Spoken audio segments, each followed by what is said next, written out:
Colorado Territory, 1872. The frontier had broken better men than Wyatt Xander, but it hadn't managed to kill him yet, though not for lack of trying. The bullet that tore through his side 2 days ago had come closest. He slumped in his saddle as his faithful gelding picked its way through the aspen grove, each step sending jolts of pain through his body. Blood seeped through the makeshift bandage wrapped around his torso, and the trees around him blurred into smears of green and white.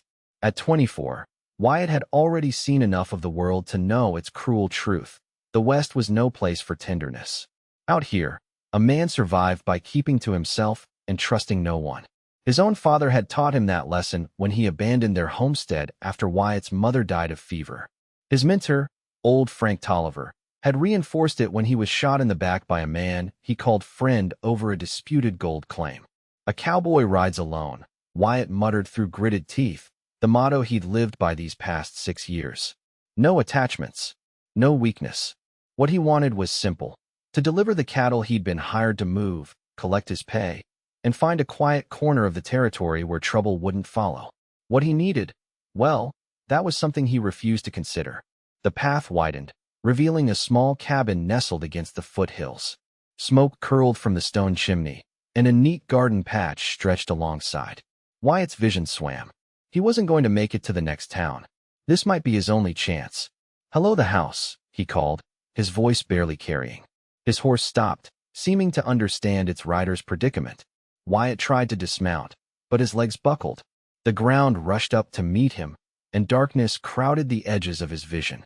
The last thing he saw before consciousness fled was a young woman rushing from the cabin, her honey-blonde hair catching the afternoon sunlight as she called out words he couldn't hear.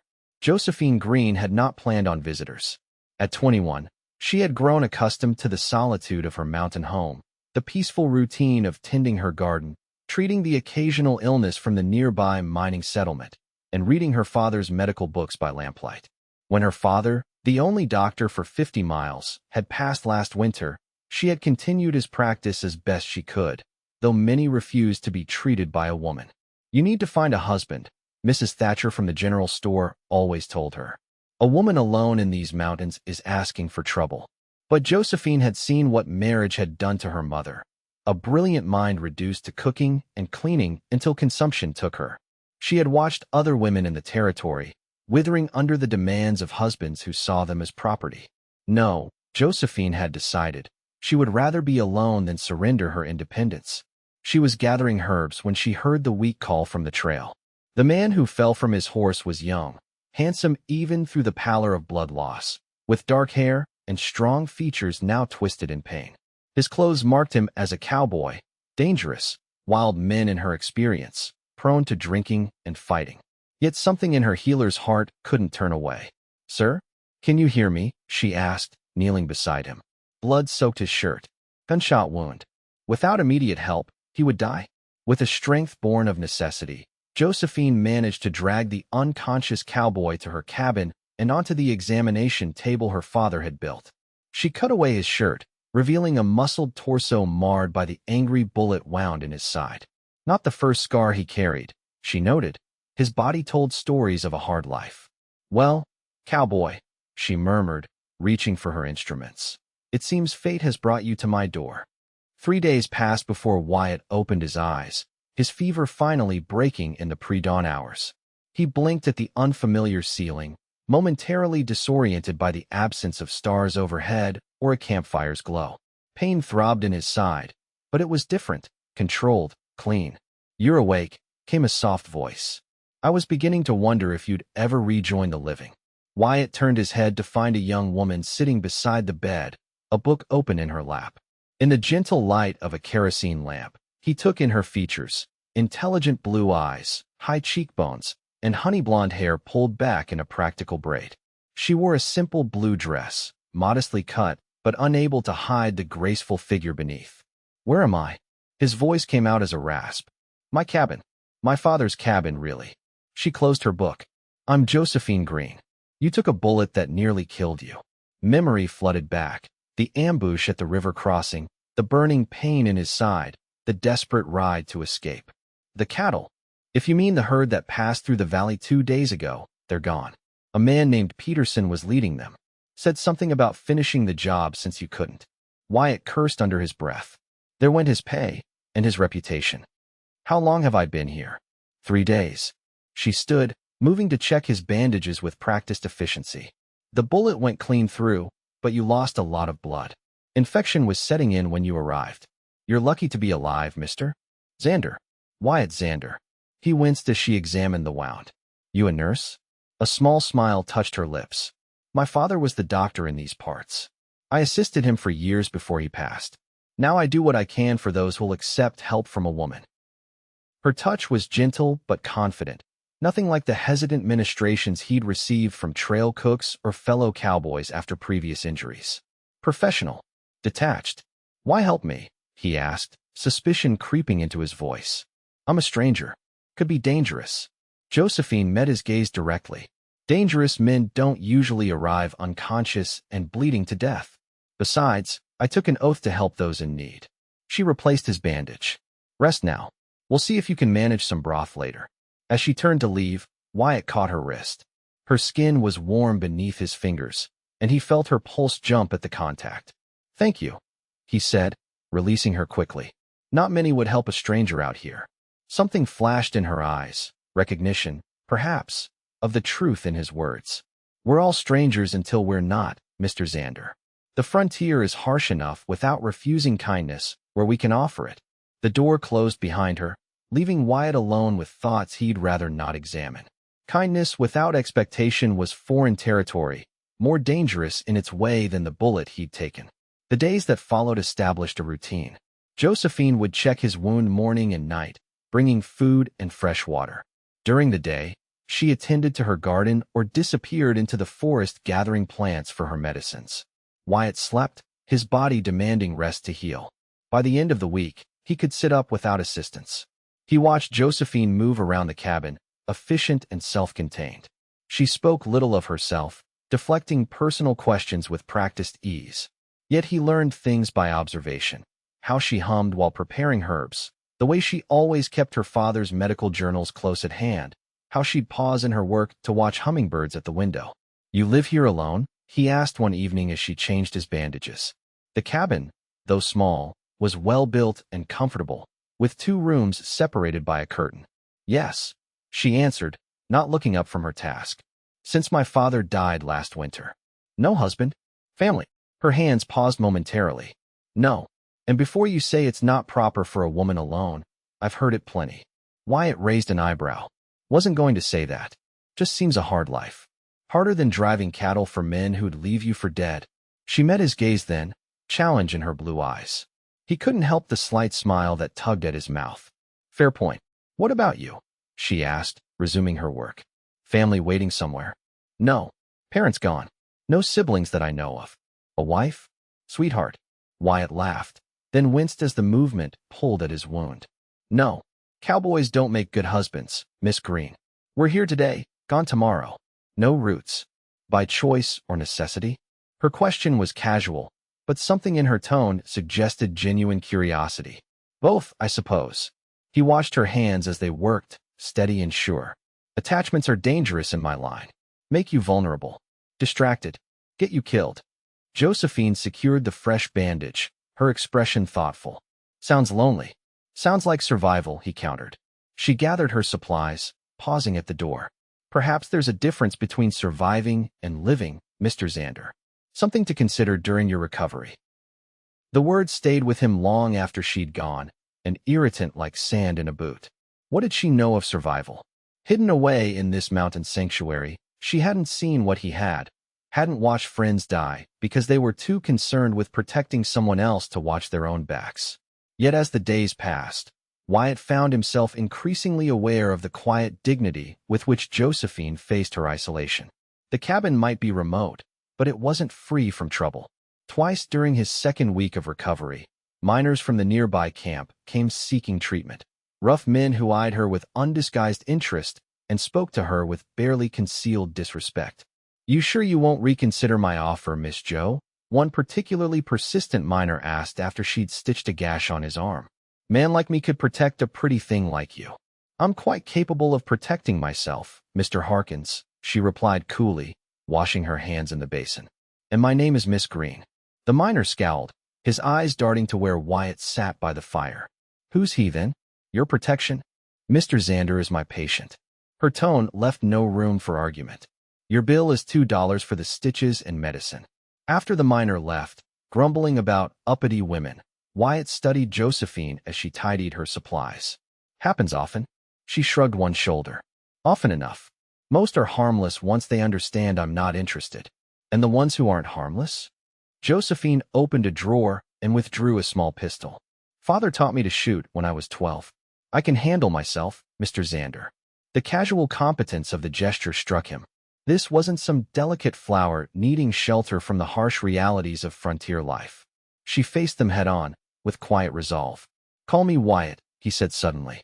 Seems strange to keep up formalities when you've seen me at my worst. A smile touched her lips, transforming her face. Very well, Wyatt. And I'm Josephine. By the third week, Wyatt was strong enough to help with small tasks around the cabin. He chopped firewood, ignoring Josephine's protests that he might reopen his wound, and repaired a loose shutter that had been banging in the wind. The physical activity felt good after weeks of enforced rest. One evening, as summer rain drummed against the roof, they sat before the fire sharing a meal of rabbit stew. Josephine had been unusually quiet, preoccupied with something she wouldn't share. Something on your mind? He finally asked. She stirred her stew, not meeting his eyes. I received word from town today. There's been talk about me harboring a strange man. Rumors spreading. Wyatt set down his bowl.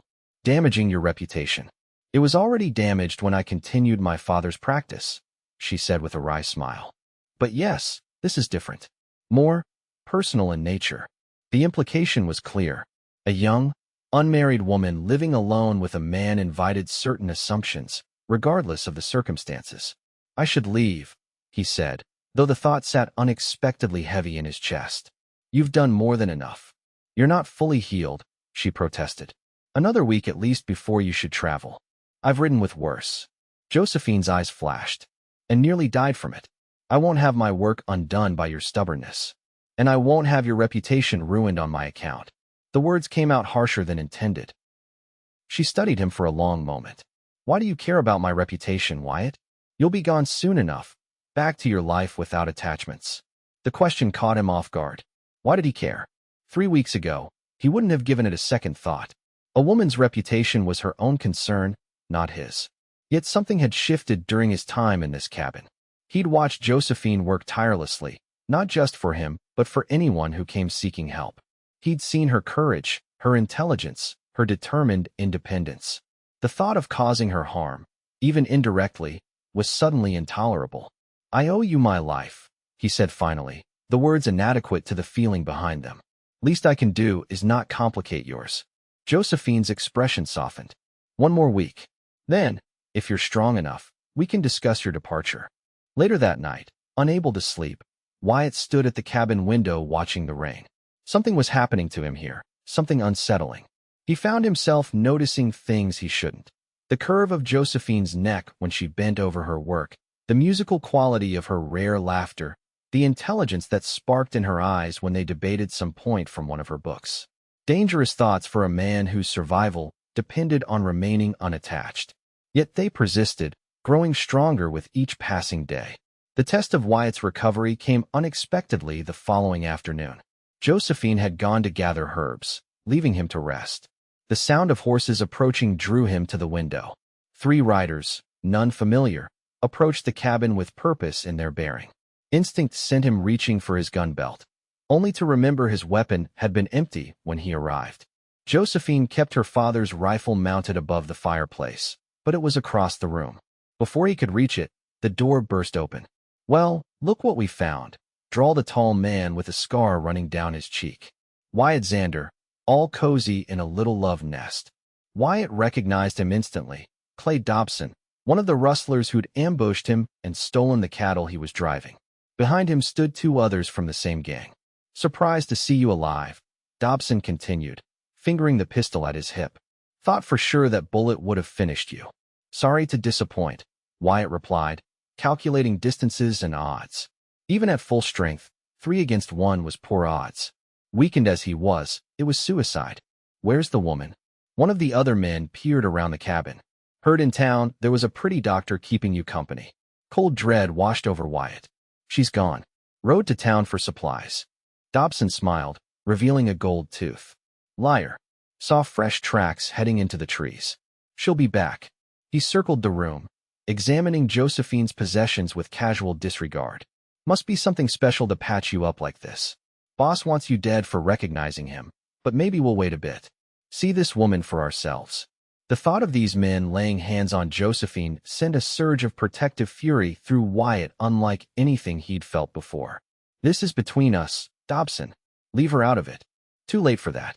She chose her side when she saved you. Dobson knocked a shelf of medicines to the floor with a sweep of his arm. Sit down before you fall down, Xander. We've got time to wait. For an hour, Wyatt sat under guard, watching the path through the window for any sign of Josephine returning. He prayed she'd somehow sense the danger and stay away, even as he knew the chances were slim. His mind raced through scenarios, each ending worse than the last. The sound of a woman's voice humming drifted through the open window. Dobson grinned, motioning his men to positions beside the door. Wyatt tensed, ready to move despite the gun trained on him. Hello, Josephine called, stepping into the cabin with a basket of plants. She froze at the sight of the strangers, her eyes quickly finding Wyatt's. Afternoon, ma'am, Dobson said, tipping his hat with mocking courtesy. Sorry to intrude, but we've got unfinished business with your patient. Josephine's gaze was steady, betraying no fear though Wyatt knew she must feel it. I don't know what business you have, but Mr. Xander is under my care. He's in no condition for travel or excitement. Ain't asking permission, lady.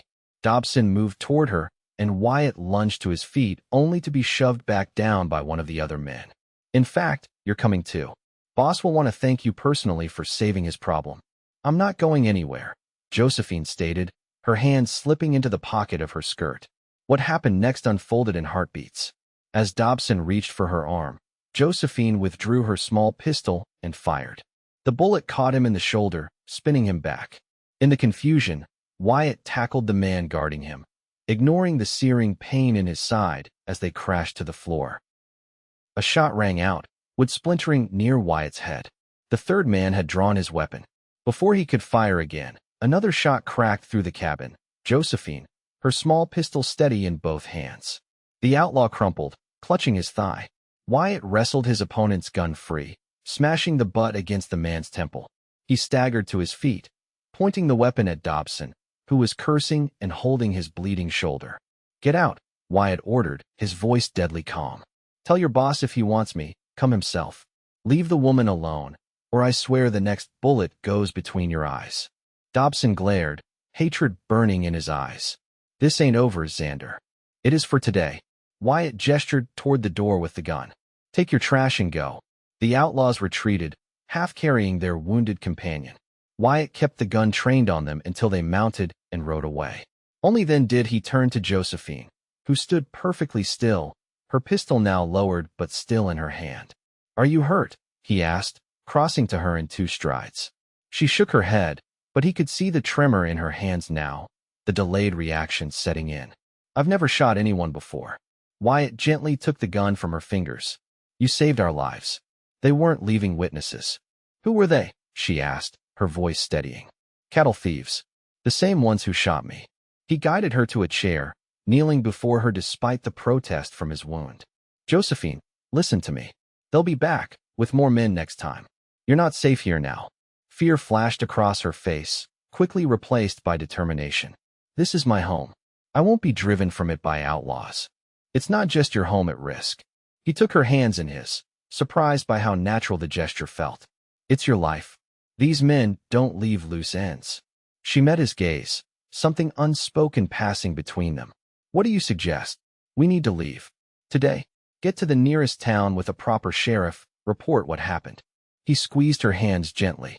I know people in Denver who can help, but we have to go now, before they return.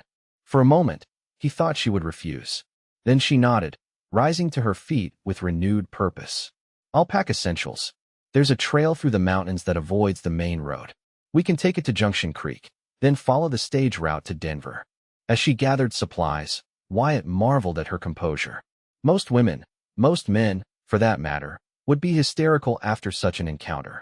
Yet here she was, methodically preparing for a dangerous journey with practical efficiency. An hour later, they were mounted and ready to depart. Wyatt on his recovered gelding, Josephine on her father's old mare. She took one last look at the cabin that had been her sanctuary, her independence made manifest. "We'll return," Wyatt found himself promising, though he had no right to make such assurances. "When it's safe." Josephine turned to him, the setting sun gilding her honey-blonde hair. "Safety is never guaranteed out here, is it?" "No," he admitted. "But some things are worth the risk." Their journey began as the first stars appeared in the darkening sky. Two solitary souls now bound together by circumstance and shared danger. And something else, something neither was ready to name. The mountain trail proved as challenging as Josephine had warned. Narrow and steep in places, it wound through dense forest and along rocky ledges that would make even experienced riders nervous. They traveled through the night, stopping only when necessary to rest the horses. Dawn found them high on a ridge overlooking a vast valley. In the distance, smoke from Junction Creek's chimneys rose against the morning sky. They'd made good progress, but both riders and mounts needed rest. "There's a hunting cabin my father used," Josephine said, pointing to a stand of pines halfway down the slope. "We should be safe there for a few hours." The cabin was little more than a one-room shelter, dusty from disuse, but sound. While Josephine tended to the horses, Wyatt cleared debris from the small fireplace and started a fire. His wound throbbed, a reminder that he was far from fully healed. "Let me check your bandage," Josephine said, entering with their saddlebags. "That fight couldn't have done your recovery any favors." He sat on a rough-hewn bench, removing his shirt to reveal a blood-stained bandage. Josephine's expression remained professional as she examined the wound, but he noticed the slight catch in her breath. "You've torn some stitches," she said, reaching for her medical kit. "I need to repair them before we continue." Wyatt watched her work, her touch gentle yet sure. "You're good at this. Better than any doctor I've encountered in my travels." A small smile touched her lips. Father was a good teacher. He believed women could be physicians just as capable as men, though few share that opinion. She tied off a stitch with practiced precision. "He wanted me to attend medical school in the East, but then he fell ill. After he died." She shrugged. "The dream seemed to die with him." "It doesn't have to," Wyatt found himself saying. "There are women doctors now. Not many, but some." She looked up at him, surprise in her blue eyes. "Most men I've met think women should stick to nursing at best. You don't share that view." "I judge by results, not preconceptions." He gestured to his side. "You saved my life. Seems like evidence enough of capability." Josephine's hands paused in their work, and something shifted in her expression, a softening, a moment of connection beyond patient and healer. "Thank you," she said softly. The moment stretched between them, laden with unspoken possibilities. Wyatt became acutely aware of her closeness, the scent of herbs that clung to her hair, the warmth of her hands against his skin. For a breathless instant, he thought he might close the distance between them. Instead, he cleared his throat and looked away.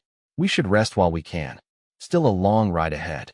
If disappointment flickered in her eyes, it was gone too quickly to be sure.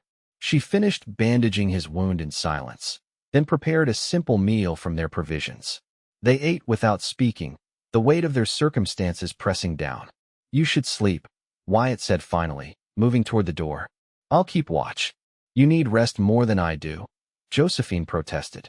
"Your body is still healing. I'll rest when we're safe." He checked the borrowed pistol, ensuring it was loaded. "Try to get some sleep. I'll wake you in a few hours." Outside, Wyatt positioned himself where he could observe the trail they'd traveled. The events of the past day replayed in his mind. The outlaws, Josephine's courage, the moment in the cabin that might have become something more. Old instincts warned him against the dangerous territory his thoughts were entering. Attachment meant vulnerability. Vulnerability meant death out here. Yet he couldn't deny what he'd felt when Dobson threatened her. Not just concern for an innocent bystander, but bone-deep fear at the thought of harm coming to her specifically. Josephine Greene, with her quiet strength and healing hands, had somehow slipped past his defenses. "Fool," he muttered to himself. "Even if he survived this mess, what then?" return her safely to her cabin, and ride away. The thought left a hollow feeling in his chest. Stay? A drifting cowboy with enemies and no prospects was hardly what a woman like her deserved. These circular thoughts occupied him until midday, when movement on the trail below caught his attention. Riders, 6 of them, following their path with methodical precision. Josephine, he called urgently, entering the cabin where she slept. They found us. She was instantly alert, gathering their belongings with swift efficiency. How many? 6 that I can see. Too many to fight. He helped her pack, mind racing through options. We need to reach Junction Creek. There's a sheriff there, maybe a telegraph to call for help from the territorial authorities. They mounted quickly, taking a game trail that descended the ridge at a steeper angle than their pursuers could follow on horseback. It bought them time, but the detour meant a longer journey to Junction Creek. As they rode, Wyatt noticed Josephine watching him with a thoughtful expression. "What is it?" he asked. "You still haven't told me why these men want you dead," she said. "What did you see that was worth killing for?" Wyatt hesitated. The truth might change how she saw him, but she deserved to know the danger she faced. 3 months ago, I was working as a stock detective. Ranchers in the territory were losing cattle to sophisticated rustling operations, not just random theft, but organized crime. I was hired to infiltrate and identify the ringleaders. Understanding dawned in her eyes. "You were undercover." He nodded. "I discovered the operation was led by a man named Victor Harlow. Respected businessman in Denver, political aspirations. No one suspected him. That's why they're so determined," Josephine reasoned. "If you testify, his reputation, his freedom, everything ends." Wyatt guided his horse around a fallen tree. "I was on my way to Denver with evidence when they ambushed me. Thought they'd left me for dead." Josephine was quiet for a moment, processing this new information. "So even if we reach Junction Creek, we might not be safe. If this man has political connections, that's why we need to reach Denver," Wyatt explained. "I have friends there, former lawmen who can protect us until I can testify before a federal judge. Harlow's influence doesn't reach that far." They rode in silence after that, each contemplating the dangerous path ahead. By late afternoon, they emerged from the forest onto rolling grasslands. Junction Creek lay visible in the valley below, perhaps 2 hours' ride away. "We'll make it before dark," Wyatt said, relief evident in his voice. The shot came without warning, a rifle crack that echoed across the open ground. Wyatt's horse screamed, stumbling as a bullet grazed its flank. He wheeled the panicked animal around, searching for the source. A rider appeared on the ridge behind them, rifle raised for another shot. Then another emerged beside him. And another. "Run!" Wyatt shouted, drawing his pistol. "Get to town. I'll hold them off. I'm not leaving you." Josephine pulled her mare alongside his wounded gelding. "Damn it, woman, go." He fired at the approaching riders, forcing them to scatter. "If they catch you, then we both go," she insisted, eyes flashing with determination. "Together, or not at all." Something broke open in Wyatt's chest at those words, a wall crumbling that he'd spent years building. In that moment, facing death on an open plain with outlaws closing in, he recognized a truth he'd been fighting since he first opened his eyes in her cabin. Josephine Greene mattered to him. More than safety, more than survival. "Together," he agreed, holstering his pistol. "Ride hard and don't look back." They spurred their horses toward Junction Creek, racing across the open grassland with outlaws in pursuit. Shots rang out behind them, bullets kicking up dirt at their horses' hooves. Wyatt's wounded gelding struggled to maintain the pace, falling gradually behind Josephine's mare. "Wyatt," she called, looking back in alarm. "Keep going," he shouted. His horse stumbled again, nearly sending him over its head. The animal was failing, losing blood from its wound. A decision crystallized in his mind. "Josephine, stop." When she pulled up, he dismounted and rushed to her side. "Take my saddlebags. Get to the sheriff. Ask for Marshal Davis. Tell him Wyatt Xander sent you with evidence against Victor Harlow." Her eyes widened in understanding. "No, I won't leave you to die." "I'm not asking." He thrust the saddlebags toward her. "This is bigger than us. The evidence must reach Davis." Tears shone in her eyes. "Wyatt, please. I'll find another way." He caught her hand, squeezing it once. "I'll find you in Junction Creek. I promise." Before she could argue further, he slapped her mare's flank. The horse bolted forward, carrying Josephine away despite her protests. Wyatt turned to face the approaching riders, drawing his pistol. His wounded gelding stood beside him, sides heaving. He fired carefully, making each bullet count. One rider fell, then another veered off as a shot came too close. But 4 remained, closing the distance with every second. When they were 50 yards away, Wyatt made his move. He swung onto his gelding's back, urging the exhausted animal toward a ravine to their east. The horse responded with a final burst of speed, plunging down the steep embankment as bullets whistled overhead. The ravine offered cover, but no exit. It narrowed ahead, ending in a rock wall too steep to climb. Wyatt dismounted, patting his faithful horse's neck in gratitude and apology before sending it trotting away. Then he crawled into a crevice between boulders, pistol ready, and waited. Voices filtered down from above, the outlaws, searching for him. Feet crunched on gravel as they descended into the ravine. Wyatt held his breath, finger on the trigger. Spread out, a voice commanded. He's here somewhere. Harlow wants his body. Wyatt counted footsteps. 2 sets, moving in opposite directions. Where were the others? A shadow fell across his hiding place. He looked up to see a bearded outlaw standing above him, rifle aimed at his chest. Found him, the man shouted. Wyatt fired upward, catching the outlaw in the arm. The rifle discharged harmlessly into the rock as its owner stumbled back, cursing. Wyatt lunged from his hiding place, tackling the wounded man. They grappled in the dirt, fighting for control of the rifle. A boot connected with Wyatt's ribs, sending him rolling. Pain exploded from his wound as stitches tore. Through a haze of agony, he saw 2 outlaws standing over him, weapons drawn. End of the trail, Xander, one said, cocking his pistol. The rifle shot was deafening in the confines of the ravine. The outlaw jerked, a look of surprise on his face before he crumpled. A second shot followed, dropping the other man. Wyatt struggled to his feet, searching for the source of his unexpected salvation. At the top of the ravine stood Sheriff Marcus Bailey of Junction Creek, rifle in hand, with several deputies behind him. You all right, son? Bailey called down. Been better, Wyatt managed, pressing a hand to his bleeding side. How did you? Young lady rode into town like the devil himself was chasing her. Said a good man was about to die defending her and the law. Bailey descended carefully, helping Wyatt to his feet. Seems she was right about the first part. Let's see about the second. Junction Creek's doctor confirmed what Wyatt already knew. He'd re-injured himself severely during the fight. Fresh stitches, stern warnings about rest, and a dose of laudanum for the pain left him groggy but comfortable in a bed at the town's small hotel. Wyatt. Josephine's voice cut through the haze of medication.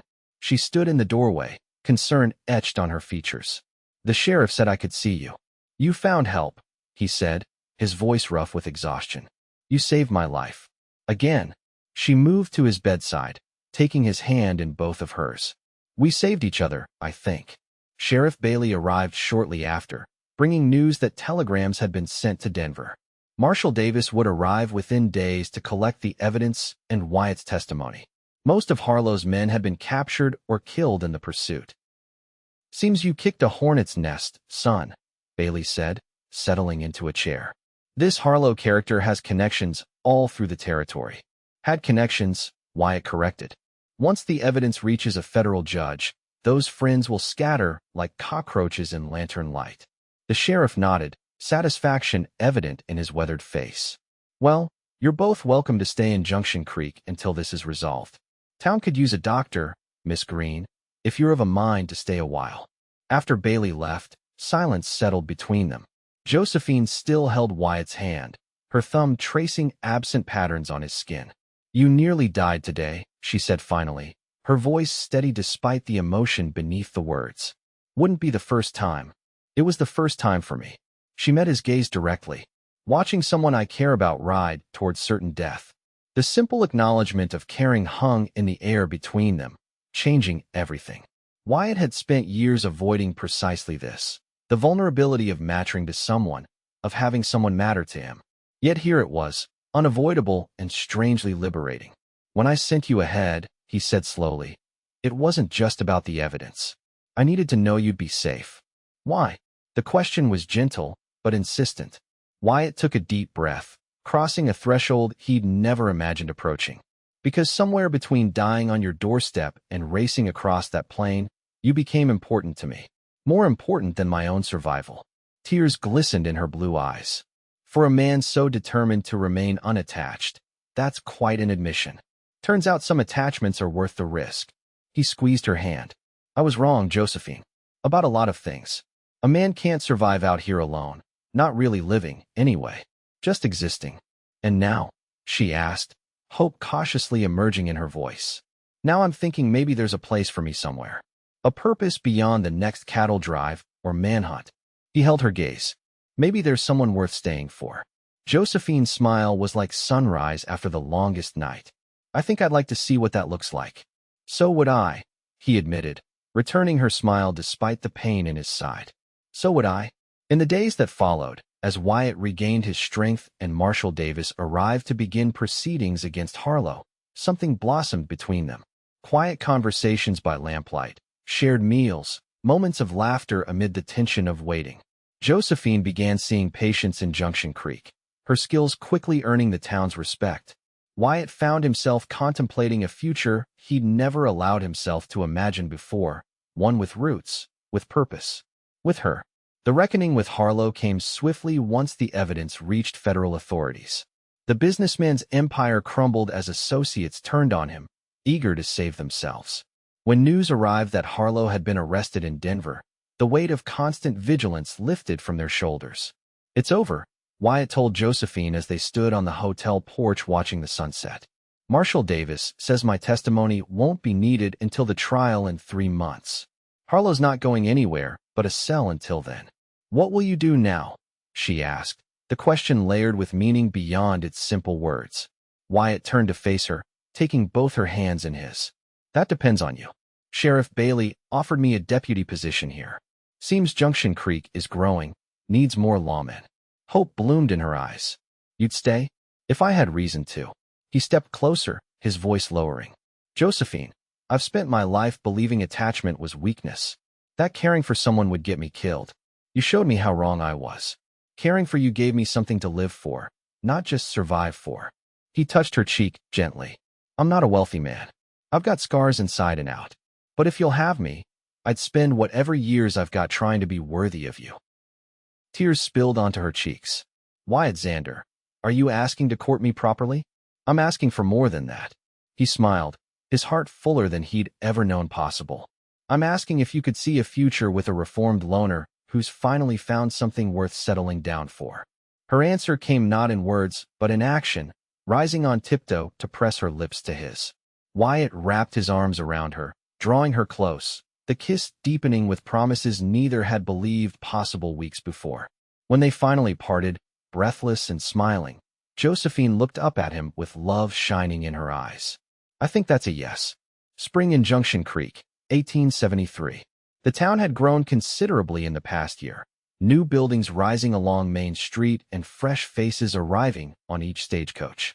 Among the most respected citizens were Deputy Wyatt Xander and his wife, Dr. Josephine Xander, whose small practice had expanded to a proper clinic where she treated everything from mining accidents to new arrivals in the burgeoning community. Their cabin sat on a gentle rise overlooking the town, larger than Josephine's mountain home, but built with the same care and attention to detail.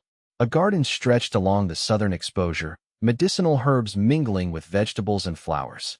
On the wide front porch, 2 rocking chairs faced the sunset. Wyatt climbed the steps, removing his hat as he entered their home. The scent of stew welcomed him, along with the sight of his wife reading by the fire, her honey-blonde hair loose around her shoulders. How's Mrs. Parker? He asked, hanging his hat and gunbelt by the door. Josephine looked up with a smile that still quickened his pulse. Delivered a healthy baby boy this afternoon. Mother and child doing well. He crossed to kiss her, lingering a moment longer than strictly proper. That's the 3rd this month. Town's growing in every way. Speaking of growth, Josephine took his hand, placing it gently against her abdomen. We may need to add a room to the cabin by winter. Wyatt stared, understanding dawning slowly. Are you certain? Her smile widened. As certain as a doctor can be about these things. About 4 months along now. Joy burst through him like nothing he'd ever known. He gathered her in his arms.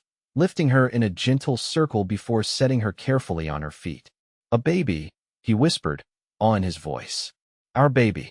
Later, as they sat on the porch watching twilight settle over Junction Creek, Wyatt's arm around his wife's shoulders, he marveled at the journey that had brought them here. From a wounded cowboy who believed attachment meant death to a husband, soon-to-be father, with roots deep in a community he'd sworn to protect. "What are you thinking?" Josephine asked, leaning her head against his shoulder. "About how wrong I was," he answered honestly. "All those years believing I had to be alone to survive." She took his hand, entwining their fingers. "And now," Wyatt smiled, pressing a kiss to her temple, "now I know I couldn't survive without you. You didn't just heal my body, Josephine. You healed parts of me I didn't even know were broken."